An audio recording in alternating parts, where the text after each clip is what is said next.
Erev Tov Beersheba. Good morning in Shaker Heights. Greetings to friends of Israel around the United States, around Israel, and indeed around the world. My name is Wayne Firestone. I'm your host for what feels like the umpteenth webinar that we've had together during all the ups and downs of COVID. We've come together to celebrate some incredible stories and to just escape together. I know for many of us, it is a weird weather weekend, and that means hot for many of us, particularly here on the East Coast of the United States. But I know in Colorado, snow, and wherever you are, you know you're going to have some escape with a story that you can only somehow connect up to the amazing things that happen in Israel. And indeed, today, that is a story we're going to share.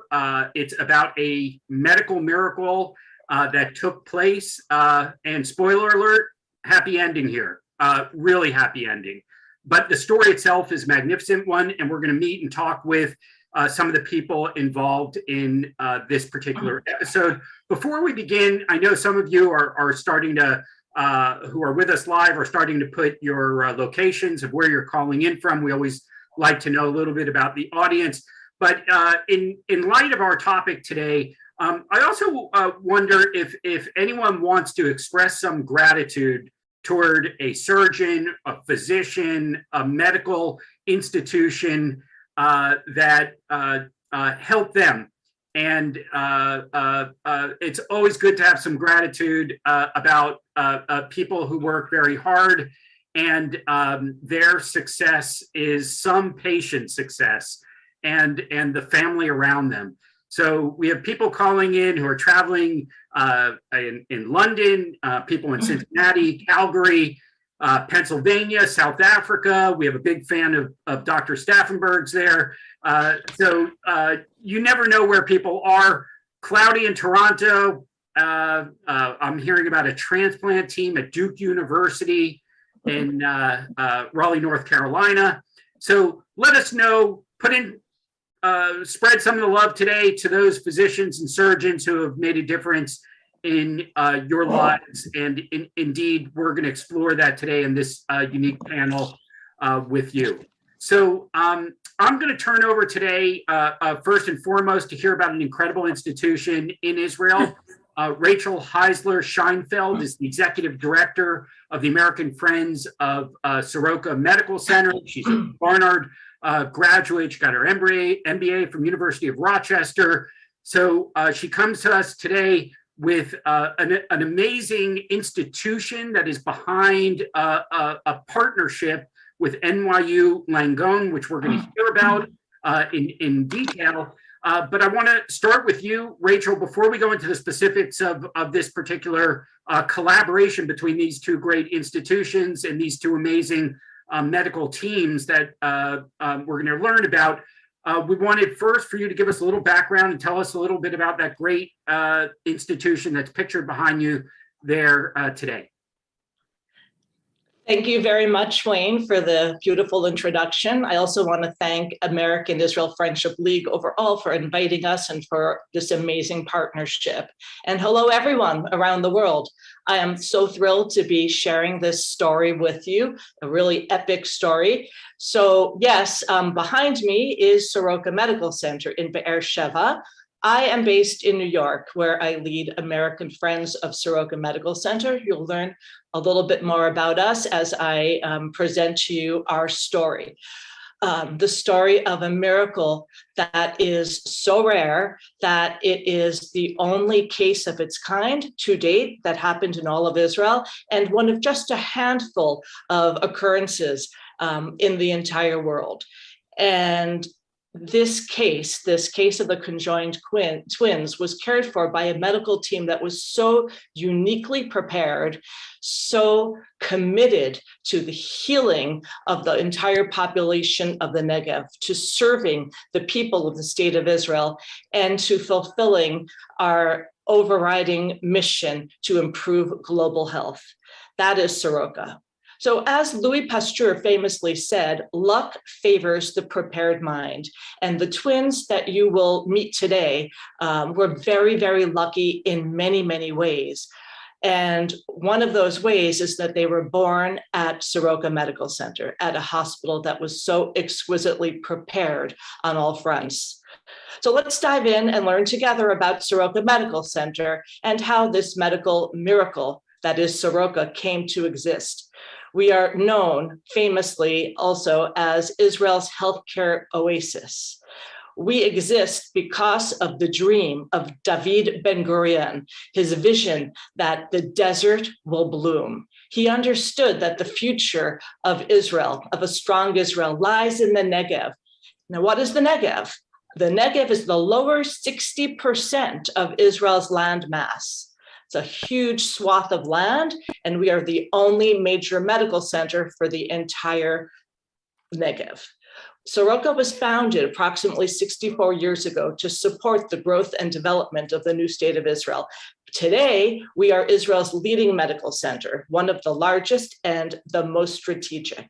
So some top facts to show you what that all means.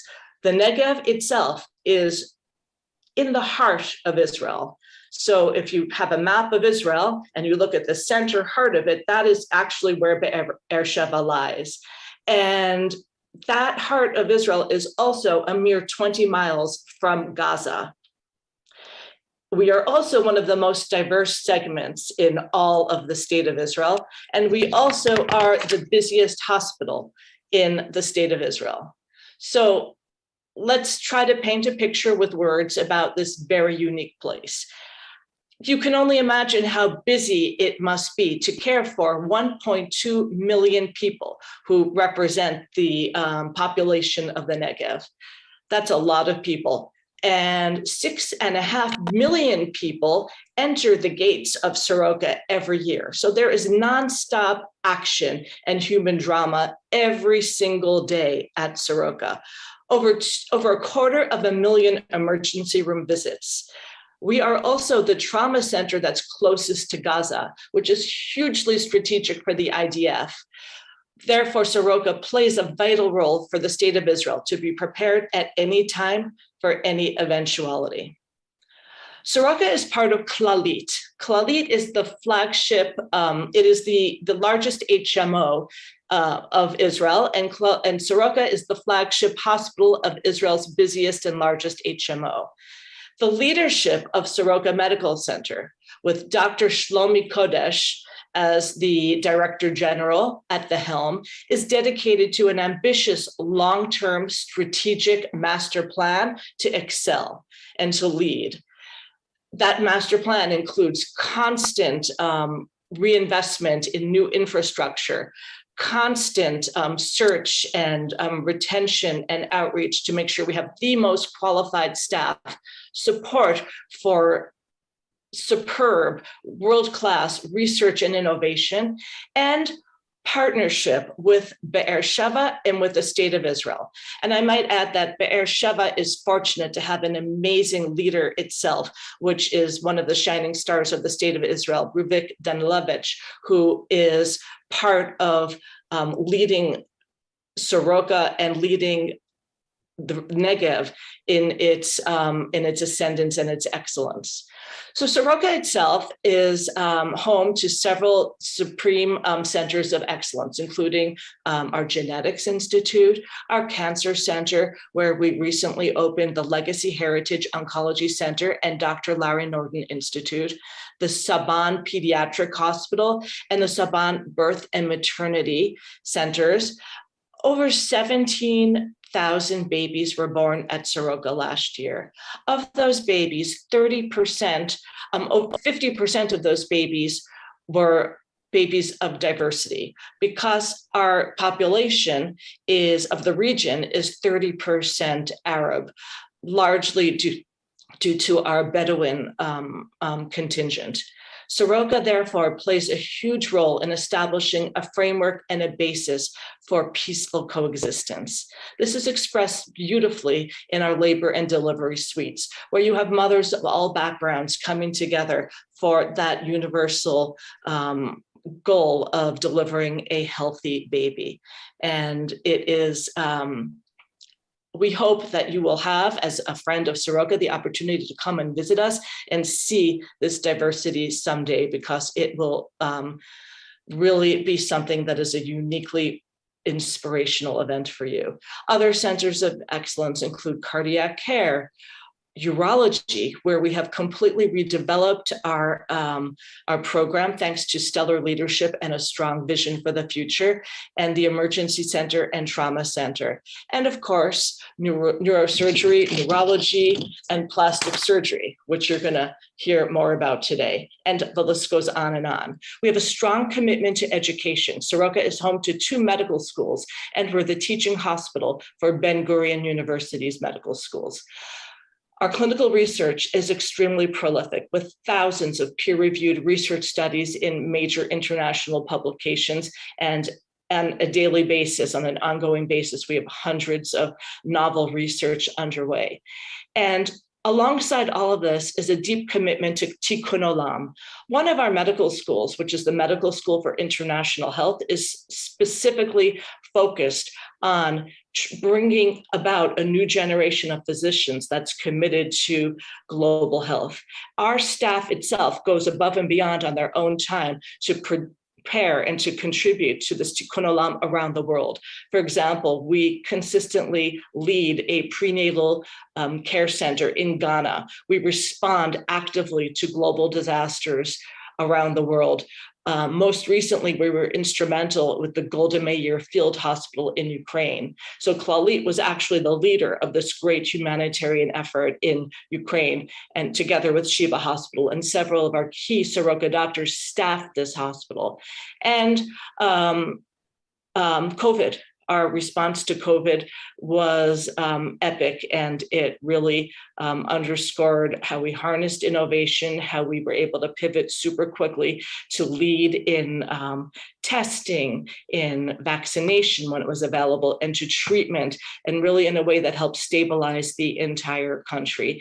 And through it came out some really novel research that helped reduce costs and increase access to testing around the world, and also led to some really interesting collaborations with industry and with government entities. So that, again, is the story of Soroka. And all of what we do on a day-to-day basis helps us gain acceptance in the communities that we serve for peaceful coexistence, and we're a beacon to all of the world for that. So a word about innovation at Soroka. Soroka is in, as I said, the Negev, and the Negev is now home to a deep installation of army bases, and the Israel Defense Forces is known for its commitment to serial innovation. We also have huge synergy with Ben-Gurion University, which is located right across the street. We're partners with them in so much of our innovation and in our clinical research. And just jumping again to COVID, that was also a great collaboration and an example of how we keep our patients safe and keep our staff safe while saving lives and lighting the pathway to innovation and to new treatments that will save more lives and help us in our humanitarian mission around the world. A quick word about Soroka Friends, about American Friends of Soroka Medical Center. We are a community of leaders based in the United States devoted to supporting Soroka Medical Center. We have a 15-member board of directors, and we also have a medical and scientific advisory council. We host events primarily in New York, in Miami, in Los Angeles. We would love for you to join our community. You can find us on social media at Soroka Friends. Look at our website, soroka.org, and we look forward to welcoming you and in particular, we'd love to welcome you at Soroka. So should you be in Israel this summer, we're having a mission to Israel, not too late to join us in our travels. If you'd like to learn more about it, reach out after this webinar. One of the cornerstones of our mission to Israel this year is the dedication of a unique project, a healing arts project, where we're installing a unique artwork called The History of the Star of David at Soroka. And we will be gathering in Be'er Sheva on July 10th for that dedication. So in a moment, you're going to meet all of the protagonists who are going to tell you and bring you deeply into the story of these conjoined twins and this unique story. In my opinion, it is what represents everything about Soroka. It is the intersection of the diversity, of the innovation, of the collaboration, and of the human touch.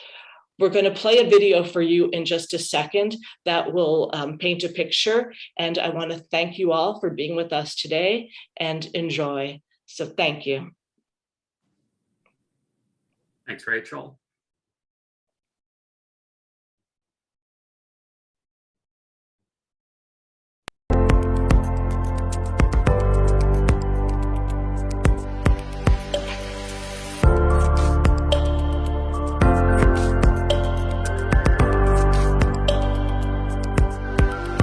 הכל מוכן, כולנו מאוד מאוד מתרגשים לקראת הניתוח. כל הבדיקות המקדימות, בדיקות מעבדה, חיבור למכשירי ניטור, הכל בוצע.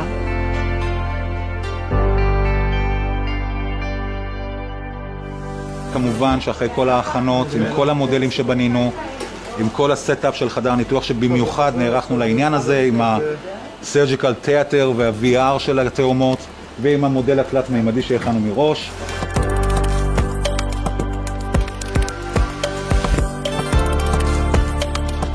הציפייה זה הפרדה מלאה בין התינוקות, כאשר שתי התינוקות מסיימות את הניתוח בריאות כמו שהם היום. ותודה גם לכל מי שמשתתף, זה עבודת צוות, אין פה עבודה של אחד, עבודה של כל כך הרבה אנשים. וכמובן כל השנה הזאת היה מוקדש להכנות ותאומים. סיימנו את החלק האחורי והפכנו את התינוקות בזהירות, ולמעשה עכשיו אנחנו נתחיל לעבוד על החלק הקדמי.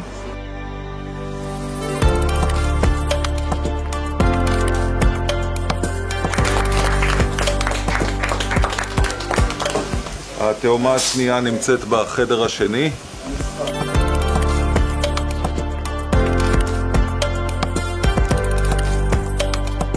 We're just finishing the twins separation procedure. It has gone extremely well. I'm delighted how well the whole team's done. It's an excellent team here and it's been a real pleasure to be a part of it. החלק הנורוכירורגי של הניתוח של ההפרדה של התאומות הסתיים.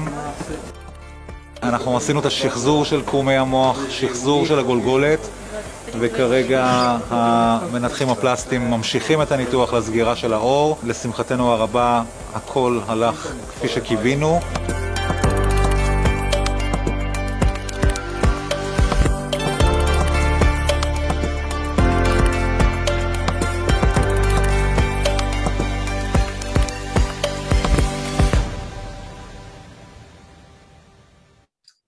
Wow, just watching those images really sort of gives, I mean, it gives away the ending in one aspect, but this is a story, we heard the word in Hebrew and translated from Dr. Gideon about teamwork about 10,000 times in our preparation for this, and we're really going to focus on that, what this looked like. And so we're going to start with a little bit of background and explanation from our colleague in New York, Dr. David Staffenberg. He's the chief of pediatric plastic surgery at NYU Langone. He's graduate of New York Medical College. If I understand correctly, received a Medical Technology Excellence Award from Mayor Bloomberg for his separation of conjoined twins in New York. And so has not just street cred on this topic, but enters the story here with very specific experience. Dr. Staffenberg, my understanding is this is extremely rare. How rare is it, each year that medical teams are working on separating conjoined twins? And please tell us a little bit about how you were pulled into assisting and collaborating on this project in the Negev. Well, thanks, Wayne. The problem here is very rare. I think everyone has an awareness of conjoined twins.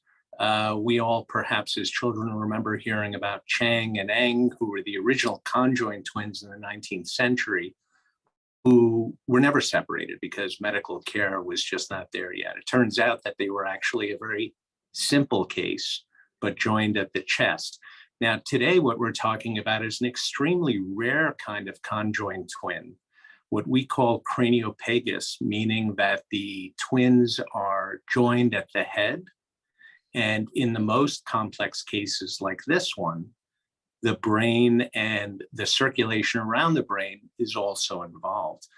Now, these cases are about 2% of all conjoined twins. We believe that conjoined twins occur about 1 in 200,000 births, so certainly not common at all. And craniopagus twins, we think, are about 2% of those. So if our math is correct, it's about 1 in 10 million births. So roughly, that's about one set of craniopagus twins being born in the world every year. And since my involvement almost 20 years ago with the care of these particular kinds of conjoined twins, that's turned out to be pretty accurate. And certainly getting the twins along the way is a big issue. So getting twins like this diagnosed early and getting them to a center where they can be taken care of, because many of them, unfortunately, don't survive past the first week. So that, again, points to the expertise at Soroka. I should point out, sort of dialing back almost 20 years when I first got involved in these cases, specializing in difficult craniofacial plastic surgery operations, I was presented with the possibility of taking care of a set of craniopagus twins from the Philippines. And I presented the twins to the rest of the team. Our pediatric neurosurgeon was interested. It was an interesting problem. But in New York, this had never been attempted before. Certainly none of us on the medical team had ever been involved in any of these cases before. And what we found out was that even in the preceding 40 years, as healthcare was improving, the mortality for these babies was 50%. So mothers and fathers were presented with a terrible choice. Which twin would they want to keep? And this, of course, is unthinkable and something that we never want to have our families or our patients see. And so it was an opportunity to think about using our techniques in craniofacial surgery and in pediatric neurosurgery. Well, how can we do this better? And we did that almost 20 years ago with a highly successful separation here in New York. And shortly after that, because of that success, we were asked to participate in the separation of another set of twins in London, their first set at a very experienced children's hospital. And one of the neurosurgery residents who was present at that surgery when I was there was Dr. Gilani, who I think you saw in the video was also able to participate here at Soroka. So it was kind of a joy. And you can see how this is really a very small group of experts. And as is true, whenever we take care of rare problems, we know to reach out to each other. And I should point out that in the past 20 years, based on our experience in New York, the survival of these twins has increased, and we're not aware of any that have not survived over the past 20 years. And I've been able to advise and participate in other separations over the years. And so now we're in Israel, in the Negev, and we have many firsts and certainly higher highs than we've known before. For the first time that I'm aware of, craniophagus twins were diagnosed prenatally, taken care of prenatally, delivered and taken care of postnatally, and ultimately separated by the exact same healthcare system. And where continuity of care is so important in healthcare, it's sort of our catchword around the world. This is the first time I'm aware of that a single system has provided all of that at the absolute highest level. So when these twins were diagnosed prenatally, Dr. Eldad Silberstein, who you saw in the video, is the director of pediatric plastic surgery at Soroka, and Dr. Mickey Gideon, who will speak in a little bit, is the director of pediatric neurosurgery. This was during the pandemic. They reached out to me actually first by email and ultimately through text messaging. And of course, I was very happy to participate and to help in any way I could. And over the following months, we were able to plan both the plastic surgery portion and the neurosurgical portion. And ultimately, even during the pandemic, Clalit and Soroka and the Israeli government were able to make it possible for me to join the team and participate in the surgery. And I'm so grateful for that. Before sort of looking at some photos of the girls, I want to point out why this is that neurosurgeons and plastic surgeons would ever need to work together like this. And to put it simply, there are some problems that are just so complex that we require each other's support. I think in these cases, we're separating the brain and the blood vessels. I think it's clear to everyone that, of course, neurosurgeons need to be there.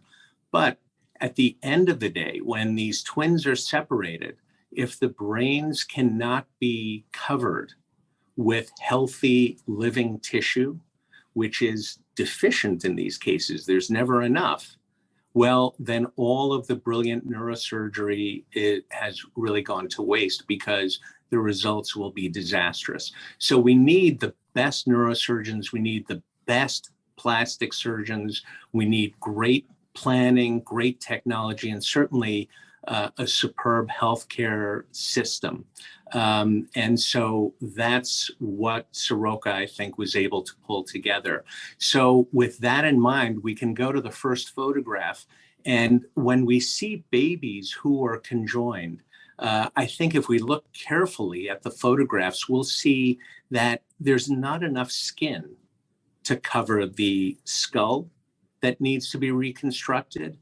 And we need to make sure that the cerebrospinal fluid around the brain, and of course, Dr. Gideon is going to speak about this, the cerebrospinal fluid has to be sealed off and watertight because the babies are subjected to the risk of meningitis as well as brain exposure if the scalp breaks down. And so if we look at the twins here on the bottom, you can see that the scalp is deficient. And I believe we can go to the second photo. Our solution for this in plastic surgery is what we call tissue expansion. And put quite simply, we put water balloons underneath the scalp and gradually inflate them with saline. Now, this is a long, tedious process. And in young babies like this, it's fraught with complications. The plastic surgery team at Soroka with Dr. Silberstein took the babies to the operating room about 5 or 6 months ahead of separation. And although it was challenging, they were able to get what you see here, which looks silly, but you can see that with these balloons, these tissue expanders, there's now extra skin that can be used to safely reconstruct them. And if we move to the third photograph, We can see this is perhaps one of my favorite things. Now, 20 years ago, when we were able to utilize stereolithographic models or 3D printed models from our CAT scans, of course, the team in Soroka and Dr. Gideon took this to a whole new level. They had these models made. Now, these images are just two-dimensional images, but these are images of three-dimensional models that you can see are modular, and they include all of the components that the surgical team would have to deal with, including the tissue expanders on top. And I should add that all of these fit together with magnets. So this is, again, another first. This is, again, I think Soroka and the Israeli team bringing every component, all of the experience that we've had around the world, and bringing it to a completely new level. One other first that I want to point out is that the separation of these twins was at about their first birthday. Dr. Gideon will talk about this, but I believe this is also the youngest successful separation.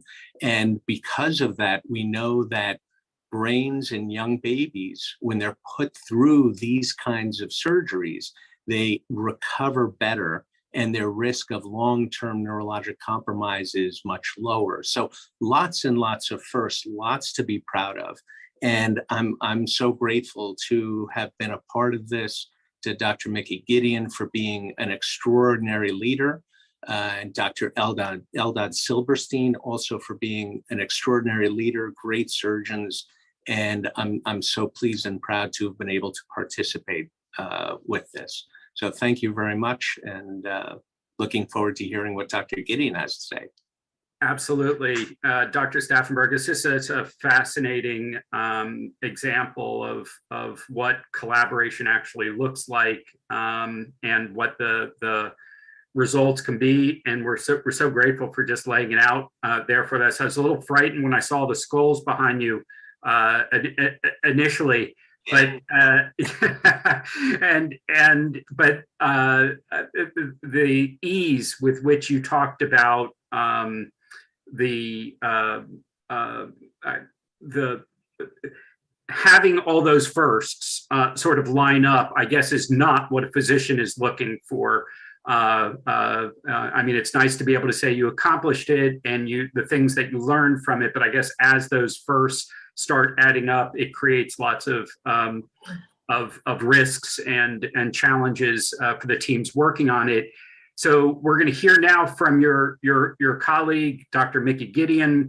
We saw him briefly in the introductory film. He's the director of pediatric neurosurgery at Soroka. He got both an MD and an MBA from Ben Gurion University. I'm tempted to ask you, Dr. Gideon, which you needed more, the MBA or the MD, or which you relied upon more, because indeed this, as we learned, was a single institution working with a specific set of patients and family from A to Z, and so it really did require reaching out to other colleagues around the world, Dr. Staffenberg and others, and I know we're not going to go into any of the specifics of the family in an effort to ensure their privacy. But can you tell us a little bit about what kind of a team you had to put together in order to successfully conclude this surgery? Hello, Wayne, and thank you very much for having me in this webinar. I'm quite excited to be with you and share with you our experience. And first of all, I want to pinpoint, a little something that is very common with physicians. All physicians around the world are talking the same language. We talk the human medical language.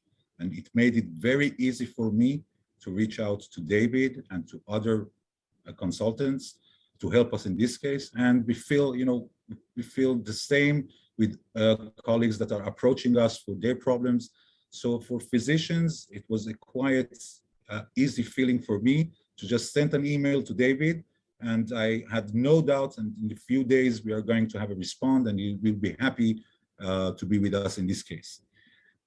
Regarding in this unique case, and this is another term that I want to emphasize, the term in these cases is VUCA. This is a case that you never seen before for me as an experienced pediatric neurosurgeon, and I have more than 10 years of experience. They just call you one day from the ultrasound unit when the mother was, she was 4 months pregnant, and they say, you have to come over. And I said, okay, why? They said, you know, it's something that you have to see.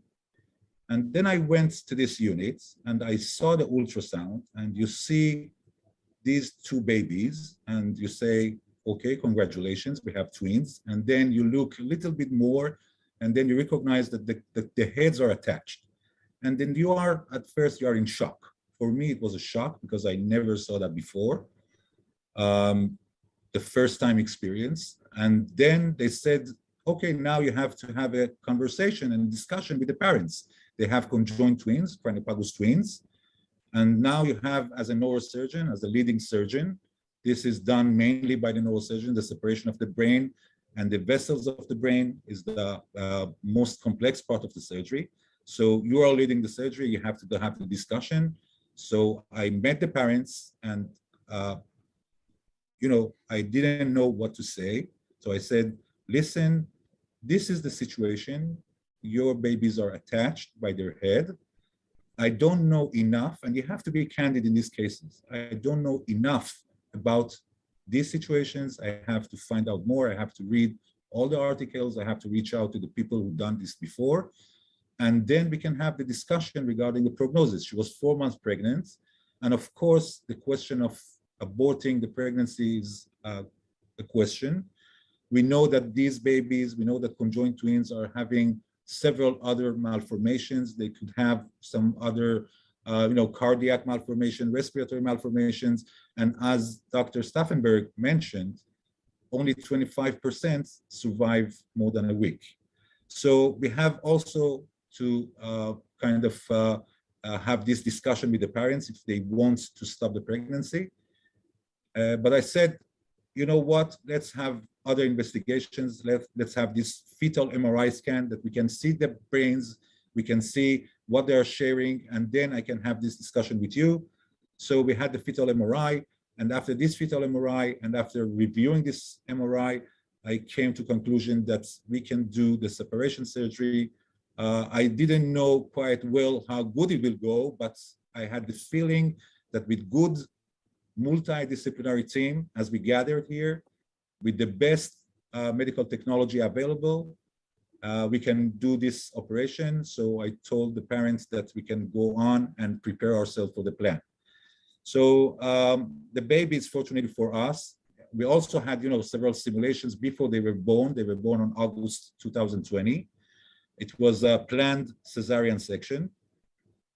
And previous to this cesarean section, our team had several simulations just to be prepared for any kind of complication that can be during the delivery. And fortunately for us, nothing happened, and they were born quite good, and you know, the delivery was quite smooth. And after this delivery, we have to kind of make the plan for the separation surgery.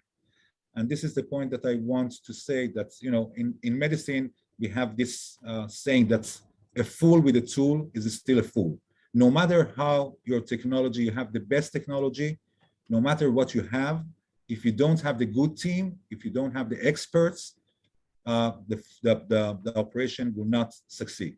So I gathered the team, and of course, our team included Dr. Staffenberg, as I mentioned, and of course, Dr. Jelani from Great Ormond Street Hospital from London. He's a pediatric neurosurgeon with previous experience. And altogether, we had several discussions to see what we're going to do and how we are going to do. And I wrote, you know, I kind of wrote the plan like a military operation plan. Everybody knows what to do, when to do, and what comes next and what comes before. It took, you know, 50 people to do this operation all together. So after we gathered the team, and after we were well coordinated, we made these amazing models, 3D physical models for simulation before the operation. And we also reached out, as you know, Israel is a startup nation, and I have quite good familiarity with these startups, in medical startups.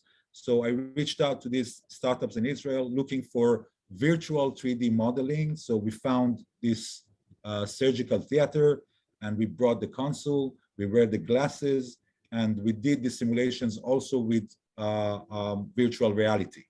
So after we did all these preparations, 3D models and virtual 3D models, on September 2021, we went for the operation for the final stage after the first stage that was mentioned by Dr. Staffenberg.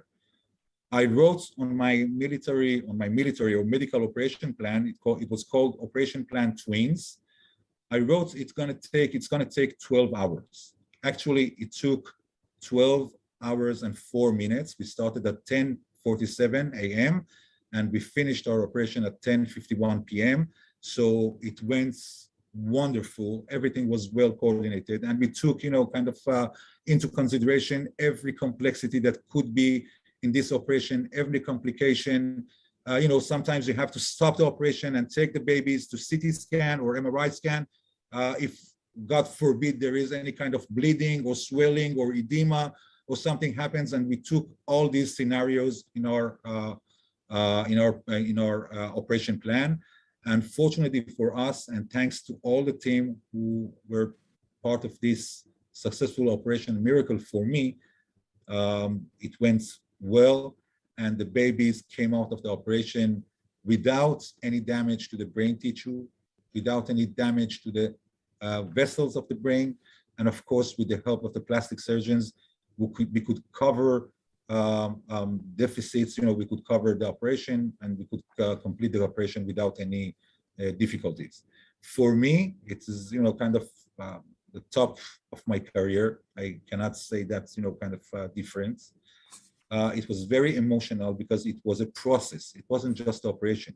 I kind of was with the parents from the beginning, from the pregnancy, through the delivery, through the preparation, through all the discussions we had regarding the risks and regarding, what can happen and what can happen with one of them or both of them. It could be a very severe neurological deficit or even death. And, for me, it was very emotional.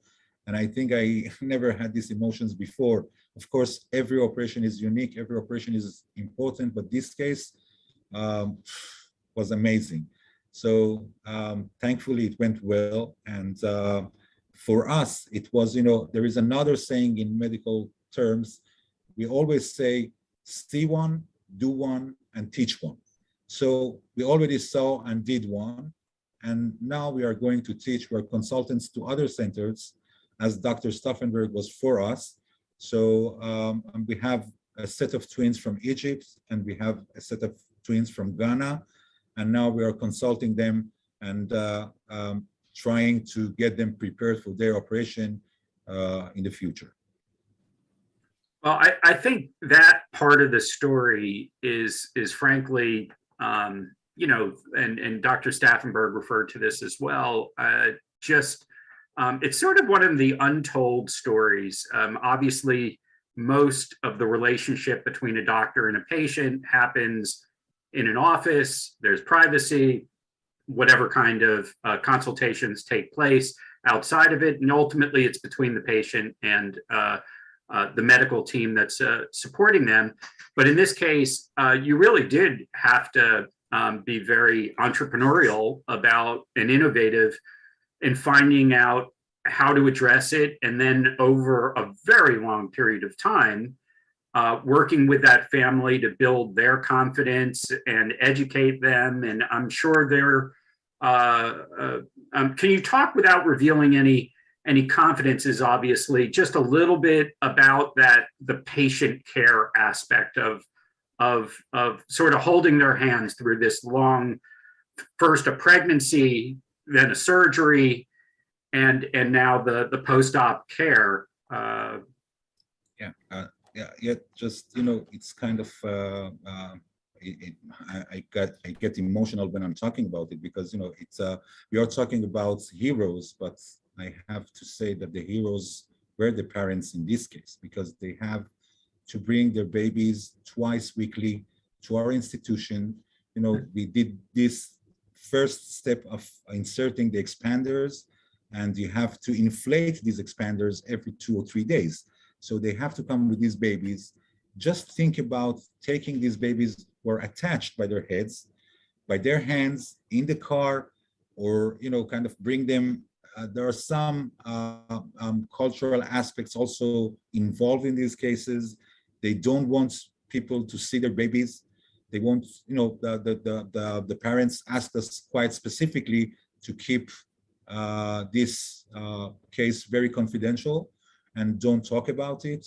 So we respected their wish, and we kind of never went out with these babies. So for me, I'm involved in every case. Pediatric neurosurgery is a very sensitive discipline. In every case, I'm involved emotionally, and I think every physician is involved emotionally. Without your emotion, you cannot be a good healer, you cannot be a good physician, and especially in this case, you have to be candid with the parents. You have to say what you know and what you don't know. And in this case was there were so many unknowns. It was very, kind of volatile situation. You don't know what about the pregnancy, how it's going to turn out. You don't know about, it's an uncertain condition. You don't know about the brain, about the vessels. It's a very ambiguous and complex. So you have all of these things that you have to share with the parents. I have to share with them my fears. I have to share with them, they have to share with me their feelings. Sometimes they're, kind of asking me if it wasn't, if they have to kind of stop the pregnancy, what do I think? Am I sure every step they're asking me these questions? Am I sure that we are going to succeed with this operation? And I say, I'm not sure, but I'm quite positive. We have the best people, we have the best team gathered here, the best technology. So it took us a process. And without these emotions involved, I don't think that we could handle it so good as we did. And of course, after the operation, it is still an ongoing process. We are following these babies, we're following their development. They are now under our child development center in Soroka and coming every 2 to 3 days. They have this physical therapy. So we are kind of meeting them every 2 or 3 days, and we are so happy to see them without any kind of, neurologically, they're intact and they're progressing well. And it's an amazing, it's a miracle, and the parents are, so you can imagine the feelings behind this operation. Indeed. You can imagine. And certainly all of we're getting a very strong reaction from people about, as I'm sure both of you have heard from since the story has become more public. Dr. Staffenberg, when you were showing the slides earlier, and maybe we could pull up again the second slide where you get to see sort of for the first time what is involved with expansion. I wouldn't have known without looking at the picture itself to really understand. Can you share now with a 20-year arc of experience on this? What was that the initial breakthrough essentially to be able to do that, and has that changed at all, or other aspects of the care and treatment changed over the 20 years based on what you've seen in different cases? Well, Wayne, I think, what makes these so challenging is that when it happens, when we see craniopagus twins, they are all different. Some are involved much more in a more complex way. Some not as complex when we get lucky. And that's why this prenatal diagnosis is so important, because the medical team has time to sort of do what Dr. Gideon and Dr. Silverstein did, which was, get all the information they can start reading about it, which is what we did 20 years ago. And of course, 20 years ago, we had very, very, very depressing information about the outcomes of these twins.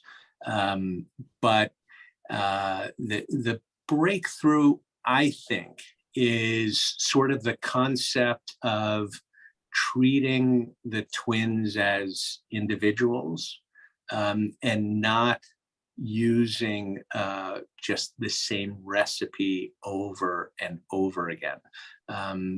Incidentally, that's the way I look at rhinoplasties when I do nose surgery. Every patient is different, and we can only get the kind of results that we want when we're designing each particular part of the operation. In some sets of twins, the early breakthrough you mentioned, Mayor Michael Bloomberg, that set of twins had complexities in very different ways. And one of the challenges that we have, and what Dr. Gideon and I were anxious about, was being able to get him to do what he needed to do to get the brain separated without causing a tremendous amount of brain swelling. And that is a very common scenario, at least historically, that leads to the possibility of strokes for a variety of reasons. And also, when the brain is swollen, it becomes much, much harder for the plastic surgeons to cover the swollen brain. The brain could be 2 or 3 times its normal size. So as a plastic surgeon, I can't say, hey, Mickey, go easy on the brain. I mean, I know he's going to do that, but it's the complexity of the conjoining that might make that so difficult. And so there are different approaches that we've designed for that. Obviously, careful pediatric anesthesiologist, you got to make sure you have that box checked. And in the most complex cases, we determined that the breakthrough was simply doing the operation in what we call stages. It could be 3 or 4 major operations to try to minimize the swelling. And between the surgery, the babies are allowed to heal. The babies are allowed to get more physical therapy and get more nutrition. And so between operations, we're actually making them stronger and stronger and keeping those risks down. The idea of going to the operating room and simply saying, well, whatever happens, happens, or going into the operating room with our fingers crossed is just not acceptable to any of us. So in this case, if I understood from what Dr. Gideon said, it was a 12-hour and 4-minute surgery, so over by 4 minutes of the plan. Were there, just to clarify, were there any additional surgeries required after that? Or well, I think to be clear, Dr. Gideon was being polite. Those were 4 minutes that I wasted. That was my fault. But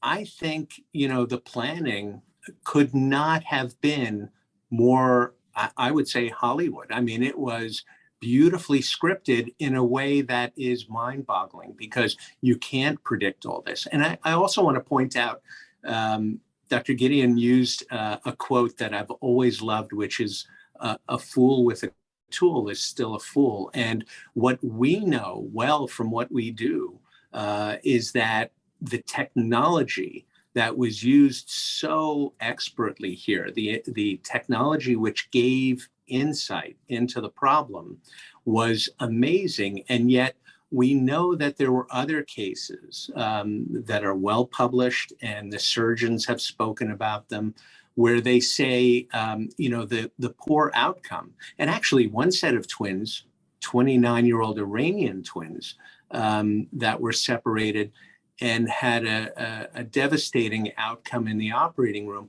The surgeons, who were also well-known and experienced, their conclusion was it was the technology that failed us. It was the technology that failed these twins. And of course, the fool with the tool is still a fool. It's how that technology is used and what conclusions the physicians come to. It's that human element cannot be reproduced. Dr. Gideon, the technology that you referred to, when you first went out to a startup on the virtual imaging to be able to see it and understand it, is this a normal, regular thing now to practice? Did you actually practice the surgery in a sense with the virtual technology? And is that more common today, even I see Dr. Staffenberg shaking his head. Can you tell that maybe briefly just about what that means as a physician to sort of practice it virtually and then to take it to your patient? So neurosurgeons, they usually use CT scans and MRI scans or angiography of the vessels. And this is very common in every operation in neurosurgery. So we did our CT scans and MRI scans even 2 or 3 times for every, for the babies. And we did angiography, but the problem is it gives you a 2-dimensional sense of the brain and the vessels, the interface between the brain, the interface between the vessels and the shared vessels. So you have this 2-dimensional picture of the conjoined twins. And if you want to get the 3-dimensional and see all the complexity of these tissues that are involved, the brain, the vessels, the covering of the brain, the meninx, the skull and the skin, so you have to make a 3D models of these babies. And this is done now. It's very common to do these 3D printing models. We use the best one available. We use the 3D models that we could take to OR and practice. I have them just, this was the first model we used. And you can see this model here. This model has the skin, the skull, the brain tissue, the vessels. So we took several models to the OR to practice on and to coordinate between the teams to see how complex it is. And keep in mind that you start the operation when the twins are on their bellies, okay? And during the operation, after the first half of the operation is over, you have to turn them to their back and continue with the operation. It is very complex. They are half attached and half disconnected. So to just turn them on the back during the operation, it takes teamwork and effort. So we did these 3D models for simulations. And also we asked to have this virtual reality. This is actually Surgical Theater is it's a startup company started by pilots. They have the simulators. They have, pilots have their simulators for flights. So these pilots came out with this idea of simulation for surgeons, and they started with this virtual 3D modeling. Wow. So we asked them for help, and they helped us with this virtual reality. So we had so many simulations before the actual operations, and I think it was one of the main things that makes us, made us more prepared for this operation. But Well, still, I think the human part is the most important. Okay, the neurosurgeons, plastic surgeons, anesthesiologists, the staff from the pediatric intensive care unit, all of the involved people are the most important part. Yes. Indeed. Well, no fools in this group, that's for sure. No fools. The number one, we're not going to be able to unfortunately get to all the questions that have arisen so far. But the number one question for sure is how the girls are doing today. So I want to put up, we've got a little clip, which will, I think, be a great way to send everybody off to either a Shavua Tov, to start to a new week, to our friends in Israel, and to a happy Sunday ending. So let's go ahead and show that clip, and then I'll give you each a sentence or two to close us up today.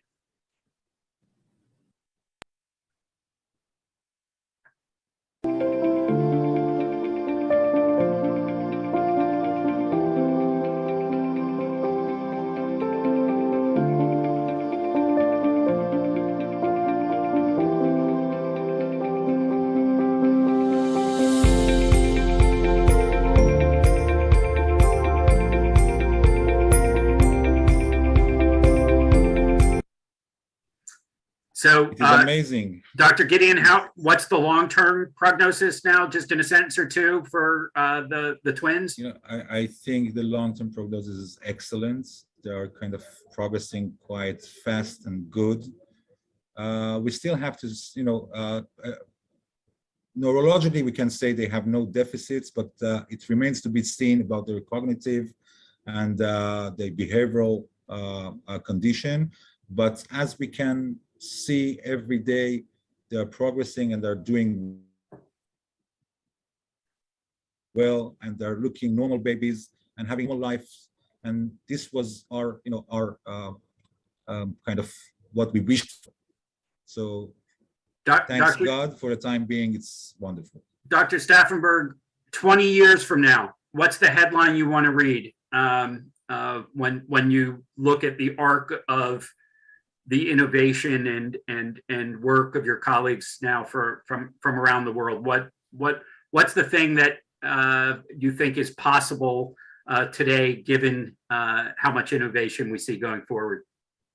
I think just to be able to see, like this case, it's just so amazing to see what goes into the case amounts to something better for the babies and their families, and to have everyone that comes after me do better than me is my dream. Just one word, I think in 20 years, David is going to separate 3 heads attached. So this is the next operation for David. Well, we always like to talk about collaboration in the American-Israel context as 1 + 1 = 3.